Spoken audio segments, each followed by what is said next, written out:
Jadi kita baru habis ayat yang pertama. Kita akan masuk pula kepada ayat yang kedua. Jadi Allah Ta'ala tadi menyebutkan, iaitu apa? Dua tanda kekuasaan dia. Menciptakan dan juga memberi rezeki. Seterusnya, Allah Ta'ala berkata dalam ayat 65, Kul la ya'lamu man fis samawati wal ardil ghaiba illallah. Wa ma yash'uruna ayyana yub'athun. Allah Ta'ala berkata, katakan wahai Muhammad, kata wahai pendakwah-pendakwah, wahai orang yang menyeru kepada Islam, wahai orang yang mengajak kepada Islam, dia katakan, la ya'lamu man fis samawati wal ardil ghaiba. Tidak ada siapa yang di langit, siapa yang di bumi yang mengetahui tentang perkara ghaib ini melainkan Allah Ta'ala. Jadi ada siapa yang tahu tentang ghaib? Tak tahu. Siapa boleh mencipta? Boleh menjangkakan. Manusia buat alat-alat untuk menjangkakan tsunami contohnya. Tapi tsunami berlaku juga. Mereka tahukah di sini akan berlaku tsunami ataupun tidak berlaku? Manusia tidak tahu. Jadi maknanya kat sini ialah apa-apa yang nak berlaku, kalaulah manusia ni boleh tahu apa yang akan berlaku, nescaya manusia akan boleh menjangkakan. Menjangkakan boleh, tapi manusia boleh tahu apa yang akan berlaku dalam masa 10 minit, 1 jam, 10 tahun dan sebagainya. Tapi adakah manusia boleh tahu? Presiden negara yang paling hebat dalam dunia pun tak tahu bila dia mati. Maknanya kat sini ialah Allah Ta'ala saja yang mengetahui. Ada siapa lagi yang tahu? Alat-alat macam mana pun tak akan tahu. Jadi menunjukkan bahawa, sebab tu Allah Ta'ala cabar kan. La ya'lamu man fis samawati wal ardi. Tak ada siapa pun di langit dan di bumi ni yang tahu al-ghaib illallah, melainkan Allah Ta'ala. Jadi tapi dia kata, mereka ini tidak menyedari bilakah mereka ini pula akan dibangkitkan. Iaitu bila akan mati, tak tahu. Akan bangkit bila? Tak tahu. Semua itu tak tahu. Seterusnya Allah Ta'ala berkata, baliddaraka ilmuhum fil akhirah. Balhum fi syakkim minha. Balhum minha amun. Artinya, bahkan mereka yang kafir itu telah berkali-kali mengetahui tentang hari akhirat, tetapi mereka tidak meyakininya. Iaitu artinya apa?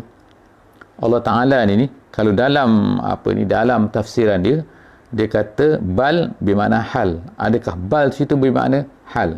Adakah? Baliddaraka, adakah maknanya mereka itu mengetahui kan? Iaitu mereka mengetahui apa? Mengetahui tentang akhirat itu tu. Mereka tak tahu ke tentang akhirat? Mereka tak tahu ke? Tak. Mereka dah tahu tentang akhirat tu. Kalau ikutnya lah. Tapi Allah Ta'ala kata bahkan mereka itu syak. Tak percaya, tak yakin. Allah Ta'ala, maknanya sini, Nabi SAW, para pendakwah, Nabi-Nabi terdahulu, Rasul-Rasul terdahulu, telah memberitahu kepada mereka tentang akhirat ni berkali-kali. Sebagaimana dalam Quran. Sebab itulah kita tengok dalam Quran ni, dia berkali-kali cerita tentang akhirat. Tekankan pasal akhirat ni. Akhirat artinya hidup selepas mati tu. Yub'atsun tu. Tapi adakah mereka ni terima? Tak terima juga.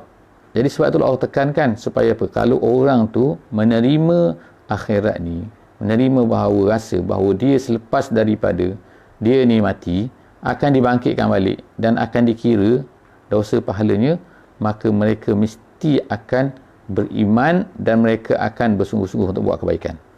Sebab apa? Mereka tahu kan, selepas daripada ni mereka akan dikira, akan dihisap oleh Allah Subhanahu Wa Taala.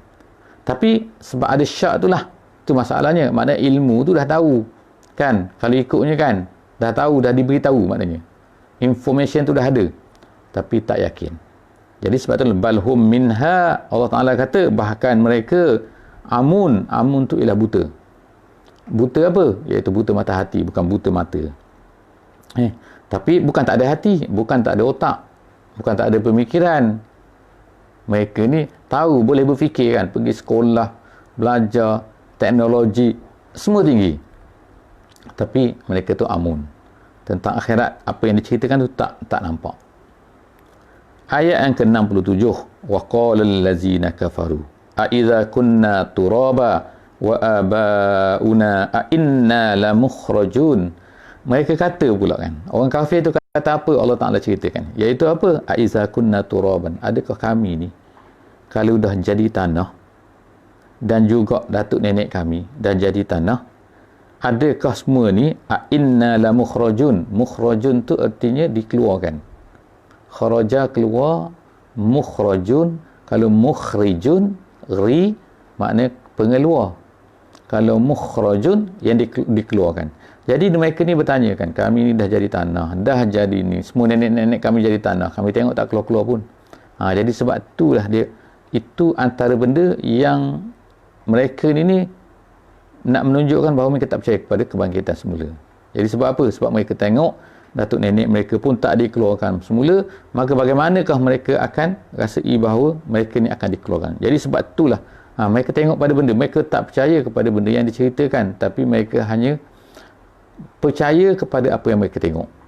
Jadi macam sekarang lah manusia sekarang ni percaya kepada apa yang mereka tengok, tapi tak percaya sangat kepada apa yang dicerita.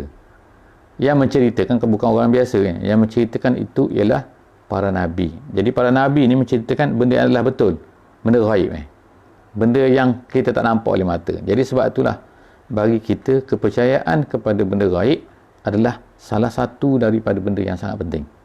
Kalau tak percaya kepada benda gaib, habis. Itu ada, jadi ada, kita ada apa kan? Kita ada ilahiyat, kita ada nubuwat, kita ada ghaibiyat nama dia. Iaitu percaya kepada uluhiyat, kepada ketuhanan, percaya kepada kenabian dan percaya kepada benda-benda gaib. Benda-benda gaib itu termasuklah alam malaikat, alam jin, alam qada dan qadar dan sebagainya. Benda itu adalah benda-benda gaib. Laqad wa'idna hadza nahnu wa aba'una min qabl in hadza illa asatirul awwalin. Itu kata-kata mereka lagi, kata-kata orang kafir lagi. Dia kata apa? Kami dulu pernah dikatakan macam ni juga. Datuk-datuk nenek kami dulu pun macam ni juga. Iaitu apa? Diceritakan oleh nabi-nabi. Jadi bukan kau saja Muhammad sekarang ni yang cerita benda ni, tapi nabi-nabi dulu pun, datuk nenek kami pun pernah diingatkan, pernah dijanjikan, tapi tak ada semua tu dia kata asatirul awwalin, dongeng-dongeng je. Dongeng-dongeng orang-orang dahulu. Jadi kamu ni Muhammad, kamu ni wahai pendakwah sekarang, hanya mengulang balik apa yang diceritakan oleh nabi-nabi dulu, orang-orang yang mengaku nabi, kata mereka. Jadi tengok kan, itu maknanya benda pengulangan-pengulangan yang diungkap-ungkap lagi sampai sekarang kita tengok benda tu masih berlaku lagi. Jadi apa selepas daripada tu, dalam ayat 69 Allah Subhanahu wa taala telah mengatakan, iaitu satu suruhan, kul siru fil ardi fanzuru kaifa kana akibatul mujrimin. Allah Subhanahu wa taala dia telah meninggalkan banyak tempat-tempat atas dunia ni. Allah Taala tak hapuskan semua. Kalau hapuskan semua, maka orang sekarang tak nampak apa yang telah berlaku kepada orang dulu. Jadi itu antara hikmah yang boleh kita capai kan. Kenapa ada benda-benda lagi, kesan-kesan. Orang sekarang panggil arkeologi. Jadi mereka pun galilah. Mereka Muslim ke, kafir ke, menggali. Gali sana, gali sini, jumpa. Gali sana, jumpa. Jumpa apa? Lalu mereka pun buatlah, ceritalah, mengatakan bahawa orang zaman dulu ni ada rupanya. Berapa puluh ribu tahun dulu ada rupanya mereka ni, tamadun mereka ni hebat, gini-gini dan sebagainya. Di Mesir ke, di mana-mana, di tempat kita pun ada, iaitu di Kedah kan ada. Jadi perkara-perkara semua ni, benda ni Allah Ta'ala yang telah menjadikan benda ni berlaku. Iaitu Allah Ta'ala yang menjadikan manusia pada hari ini ni boleh tengok apa yang berlaku pada zaman dulu. Apa yang berlaku zaman dulu tu kita boleh tengok. Kadang-kadang ada tulisan. Tulisan yang boleh dibaca. Sebagaimana di Mesir dijumpai batu Rashid, dipanggil Rosetta Stone, R-O-S-S-E-T-T-A, Rosetta Stone. Dan juga di Babylon di Iraq ada orang jumpa macam-macam jumpa kan, digali-gali jumpa. Jadi ada rupanya tamadun dulu. Tamadun itu bukan tamadun dongeng, tapi siap dijumpai dengan batu-batu yang bertulis. Lalu dijumpalah kerajaan Babil dan sebagainya. Semua itu nak menunjukkan apa? Menunjukkan bahawa Allah Ta'ala telah kekalkan setengah-setengah benda ni untuk apa? Untuk kita tengok. Jadi sebab tu dah disebut kat sini. Jadi bila dah ada tu, kita boleh pergi tengok. Bukan tak boleh pergi tengok kan. Siru, berjalan dah. Jadi inilah tujuan berjalan. Bukan tujuan dia untuk selfie saja. Ambil gambar dekat Paris, ambil gambar dekat Jepun, ambil gambar dekat apa ni kan, bunga. Macam-macam lah kan jadi Allah Ta'ala kata tengok pergi dan kemudian tengok. Tengok maknanya kalau pergi saja tak tengok, berjalan saja tak tengok, ini adalah masalah tidak memenuhi apa yang Allah Ta'ala nak daripada ayat ni. Ayat 69 surah An-Naml. Jadi dia kata kul siru, kemudian tu fanzuru. Maka hendaklah kamu tengok apalah telah terjadi kepada orang-orang yang jahat tu, orang yang berdosa, orang yang menentang nabi-nabi terdahulu. Kemudian wala tahzan alaihim wala takum fi dhaikim mimma yamkurun. Kemudian kita tahu kan ayat ini adalah ayat yang antara terakhir turun semasa Nabi SAW berada di Mekah. Jadi di Mekah ni adalah suasana dakwah. Suasana Nabi ni menghadapi keperitan, kesusahan dalam dakwah baginda sallallahu alaihi wasallam.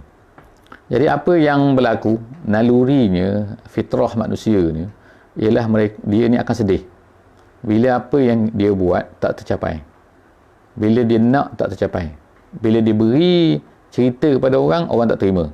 Jadi sebab tu ada perasaan sedih. Jadi Allah Subhanahu Wa Taala mengulit kat sini, mentasliah, menghiburkan Nabi, mengajak Nabi, menceritakan kepada Nabi dan minta daripada Nabi, jangan sedih, wala tahzan alaihim, ke atas mereka. Kalau kafir mereka tu biarlah nak macam mana, jangan sedih. Itu ketetapan Allah. Kamu dah buat apa yang patut kamu buat, jadi sekarang jangan sedih. Wala takun fi dhaikin mimma yamkurun. Dan kemudian yang kedua, jangan kamu rasai sempit dada, gelisah, takut dengan apa yang mereka plankan. Mereka plan macam-macam lah, mereka bunuh gini-gini. So jangan takut kan. Sebab apa? Kalau mati pun mati syahid. Kalau tak mati pun Allah Ta'ala selamatkan. Tak apa kan. Semua benda tu Allah Ta'ala tahu kan. Dalam pemerhatian Allah Subhanahu Wa Ta'ala. Seterusnya, wa yaquluna mata hadzal wa'du in kuntum shadiqin. Ulang lagi, Allah Ta'ala ulang lagi kan. Jadi perkataan ni, perkara yang macam ni, kita tengok dalam Quran dia berulang-ulang Maknanya banyak kali. Bukan hanya satu kaum saja. Bukan hanya kaum Muhammad saja, kaum Quraisy, tapi kaum-kaum terdahulu pun sama, iaitu apa? Wa yaquluna mata hadzal wa'du in kuntum shadiqin. Mana dia kata, kalau kamu ni benar apa yang kamu dakwa, mana? Bawalah datang, bawalah. Yang kamu janjikan tu. Itu benda standard yang apa dihadapi oleh para nabi. Jadi kalau kita tak menghadapi benda ni, maka kita ni mungkin ada sebab lah kan. Sebab apa orang tak kata macam ni? Mungkin kurang dakwah dan sebagainya. Kul asa an yakuna radifa lakum ba'dul lazi tasta'jilun. Jadi Nabi SAW disuruh oleh Allah Ta'ala supaya berkata apa? Asa an yakuna radifa lakum. Asa tu semoga. Semoga tidak lama lagi akan datang. Radifa tu ialah, kalau ikutnya radif ni orang yang dalam bahasa asalnya, iaitu kalau orang kita naik motosikal, kita naik basikal, kita naik kenderaan yang duduk berdua gitu kan. Itu dipanggil rodif. Yang belakang tu panggil rodif. Maknanya orang yang datang belakang, orang yang dekat namanya. Dia datang di belakang dan dekat dengan kita. Jadi radifalakum ba'dul lazi tasta'jilun. Kamu sekarang ni meminta kan. Kamu minta mana. Itu minta tu. Nak cepat lah kan. Nak tengok. Sekarang ni kami nak tengok. Tasta'jilun. Jadi Allah Subhanahu Wa Taala memberi arahan kepada Nabi SAW supaya berkata kepada mereka tu. Tak apa. Moga-moga nanti apa yang kamu nak tu mungkin akan datang lagi. Aku dah cerita dah tentang kaum Samud. Aku dah cerita dah tentang kaum Ad. Aku dah cerita tentang kaum Nabi Lut, Sodom. Aku dah cerita tentang semua nabi-nabi tu, aku dah cerita kepada kamu. Maknanya kan macam tu. Dan semua nabi umat-umat terdahulu tu, mereka ni dikena azab oleh Allah Subhanahu Wa Taala. Kenapa? Keingkaran mereka terhadap para nabi. Jadi kamu ni kalau kamu nak tak lama lah. Kalau datang, wallahu a'lam lah, datang ke tak datang kan. Tapi memanglah selepas daripada itu datang dalam bentuk yang lain, iaitu apa? Hampir ke semua pembesar-pembesar Mekah ni mati di Badar. Yang tinggal Saki-Baki tu kena belasah di Uhud sana, kemudian habis dengan di Ahzab. Habis selepas daripada itu. Tak bangkit dah. Jadi 3 peperangan besar saja yang dihadapi oleh Nabi untuk menghadapi orang-orang Quraisy ni. Lepas tu Fathu Mekah. Tak melawan Fathu Mekah ni. Wa inna rabbaka lazu fadlin 'alan nasi walakinna aktsarahum la yashkurun. Allah Taala kata Allah Taala ni banyak kelebihan dia, banyak kurniaan dia kepada manusia. Walakin, tetapi manusia ni kebanyakan daripada mereka tidak bersyukur. Jadi maknanya ni, kita tak boleh ikut orang ramai. Sebab apa? Orang ramai ni banyak daripada mereka ni tidak bersyukur. Jadi kalau ikut orang ramai, maknanya tak bersyukur jugalah kita. Jadi kita ni bukan maknanya kalau orang buat macam tu kita buat lain, bukan. Tapi maknanya Allah Ta'ala nak cerita, iaitu kalaulah ramai orang tidak ikut, ramai orang tidak nak kepada kebaikan, jadi benda tu adalah lumrah. Jangan kita rasa kecewa, jangan kita rasa doikin tadi tu kan, yang Allah Ta'ala kata tadi. Jadi apa ni, la tahzan, satu, jangan sedih, dan jangan rasa doik tu sempit dada. Wa inna rabbaka la ya'lamu ma tukinnu suduruhum wa ma yu'linun. Allah Ta'ala kata sini, dia kata Tuhan kamu ni tahu apa yang ada di dalam hati mereka, apa yang terpendam. Ma tukinnu suduruhum, apa yang terpendam, apa yang ada, apa yang tersembunyi di dalam fi suduru ma tukinnu suduruhum, apa yang ada dalam dada mereka tu Allah Ta'ala tahu. Apa yang terbenam tu, wa ma yu'linun, dan juga apa yang mereka ceritakan, apa yang mereka zahirkan. Jadi maknanya Allah Ta'ala kata Allah Ta'ala tahu apa yang ada dalam hati, Allah Ta'ala tahu apa yang di luar mereka tahu, iaitu apa, mereka ni suka ke, mereka menentang ke. Tapi sebab itulah bila Allah Ta'ala cerita mereka ni menentang, bahawa Allah Ta'ala membongkar apa yang ada dalam hati mereka. Jadi sebab itulah kita bila baca Quran kita akan tahu kan. Bukan kita tahu sebab apa, sebab kita ni tahu benda gaib, benda hati-hati orang, tidak. Tapi kita membaca supaya kita ni tahu apa yang ada di dalam dada-dada, apa yang ada di dalam yang terpendam di dalam hati manusia ni yang menentang dakwah, menentang Islam. Wa ma min ghaibatin fis samai wal ardi illa fi kitabim mubin. Tak ada satu benda pun yang gaib. Ghaibah, benda gaib. Fis sama wal ardi, di langit dan di bumi. Maknanya Allah Ta'ala nak cerita kan, semua benda ni Allah Ta'ala tahu. Semua benda fi kitabim mubin, di dalam lauh mahfuz, kita kata. Semua tu tertulis.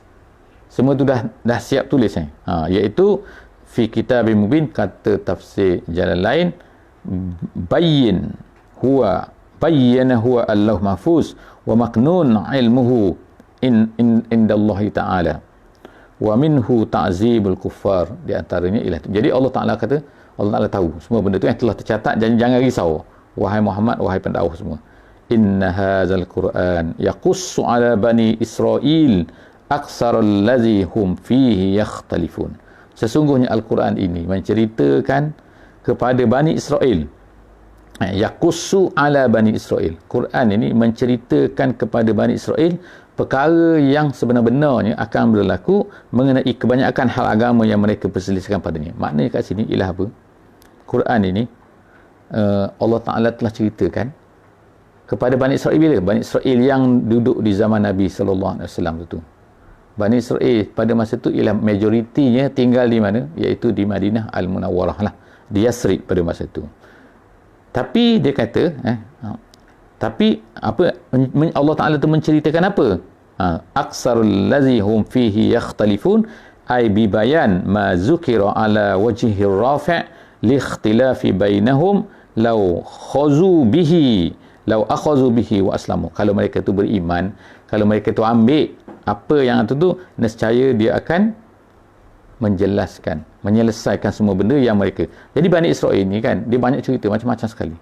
Ada cerita betul, ada cerita tak betul, macam-macam sekali. Jadi apa yang Allah Ta'ala cerita dalam Quran itu adalah lebih betul lagi daripada apa yang ada di dalam Bani Israel yang mereka betul-betul selisih tu.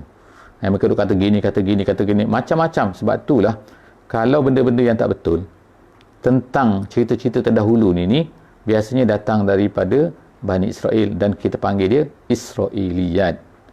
Israiliyat tu apa? Iaitu benda-benda yang datang daripada Bani Israel. Sebab orang Arab ni tak tahu apa yang berlaku dulu. Yang banyak cerita tentang dulu-dulu ni, yang berlaku kisah Nabi-Nabi terdahulu ni, ialah melalui Bani Israel, melalui orang Yahudi ataupun orang Kristian.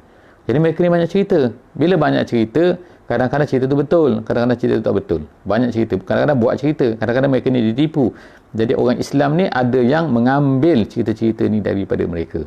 Kan? Lalu percaya. Jadi sebab itulah Nabi SAW kata, dia kata kamu boleh ambil daripada Bani Israel, tidak mengapa. Tetapi, dia kata kan, tetapi benda yang tidak mengapa ertinya apa tu, iaitu boleh dengar boleh. Tapi benda yang betul dengan Quran dan hadis kita terima. Benda yang tak betul tak boleh terima. Jadi maknanya kena ada ukuran itu. Pengukur dia, mizan dia, neraca dia ialah Quran dan juga hadis. Dan kemudian tu dalam hadis yang sama Nabi SAW berkata, man kazzaba alayya muta'ammidan falyatabawwa maq'adahu minan nar. Siapa yang mengatakan kepada aku, iaitu mengatakan satu benda yang aku tak kata, aku tak buat, mengada-ngada ke atas aku, man kazzaba alayya muta'ammidan, dengan sengaja, maka Allah Ta'ala akan sediakan kepadanya neraka, azab kepadanya. Falyatabawwa, disediakan tempatnya di dalam neraka. Jadi setakat itulah saja hari ini, muka surat 383 kita dapat pengajaran sikit, iaitu ada perdebatan lagi di antara Nabi dan juga dan Allah Ta'ala menjawab apa, dan juga Allah Ta'ala juga memberi tasliyah, memberi hiburan kepada Nabi kita sallallahu alaihi wasallam dan kepada kita semualah sehingga hari kiamat. Aku qauli hadza wa astaghfirullahal azim li wa lakum. Bismillahirrahmanirrahim. Wal 'asri innal insana lafi khusr illa allazina amanu wa 'amilus solihat wa tawasaw bil haqqi wa tawasaw bis sabr. Assalamualaikum warahmatullahi wabarakatuh.